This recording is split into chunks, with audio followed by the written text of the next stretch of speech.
France's Emmanuel Macron. Birth of the anti-Trump image. Copyright AFP. Emmanuel Macron has just won the rare distinction of being the most retweeted French person in history. In less than 24 hours, his Trump-defying message "Make Our Planet Great Again" was shared more than 140,000 times, easily ousting the previous record holder, the rather less high-minded TV presenter Cyril Hanouna.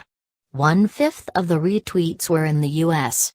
It is proof yet again that what we witnessed from the Élysée on Thursday was a masterclass in communications. A growing fan club in giving his TV reaction to the U.S. president. Not only did Macron break brazenly with long-standing convention, according to which French presidents never speak publicly in English, but he even had the chutzpah to subvert the U.S. leader's personal campaign slogan. "Make Our Planet Great Again" was a provocation dressed up as a call to virtue. As a catchphrase for the faithful, it was irresistible.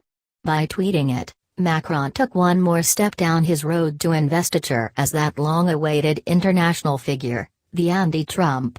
The French leader has a growing fan club, in France, the US and across the globe, among people who see him as the polar opposite, the perfect antithesis of his counterpart in the White House. These people love the fact that with the arrival of Macron, the existing order appears to have been turned on its head. Dismay as Trump signals exit from Accord. 5 Effects of U.S. pullout from Paris. The world's not laughing, Donald, it's crying. It used to be France that was old, inward-looking and incapable of regeneration.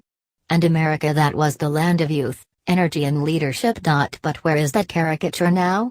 Media playback is unsupported on your device. Media caption. Donald Trump's handshakes with world leaders, including President Macron, have been closely watched, and they adore the way that Macron had the nerve to face down Trump in the Brussels handshake. At last, they feel, we have a champion with the guts and the conviction to challenge the Trumpian order. Macron himself never planned any of this. When he first thought of running for the presidency, the chances of a Trump in the White House seemed too ludicrous to contemplate. Who is Emmanuel Macron?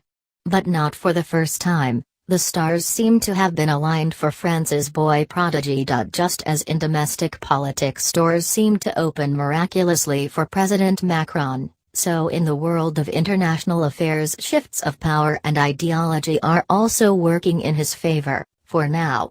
Media playback is unsupported on your device. Media caption. French President Emmanuel Macron says Paris Agreement will make the planet great again. The tilt towards nationalist interests exemplified by Trump's America has created a clear leadership space for someone who will fly the other flag.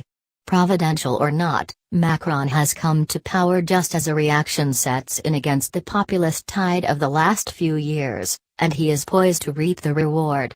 With its perpetual harping on about ideals and morals, France's capacity to irritate is prodigious. Perhaps it will not be long before Macron loses his touch and the world starts panting for his comeuppance. But right now, with Trump in the White House, French preachiness doesn't appear to raise as many heckles as it used to. Having a quotable charmer for a president certainly helps.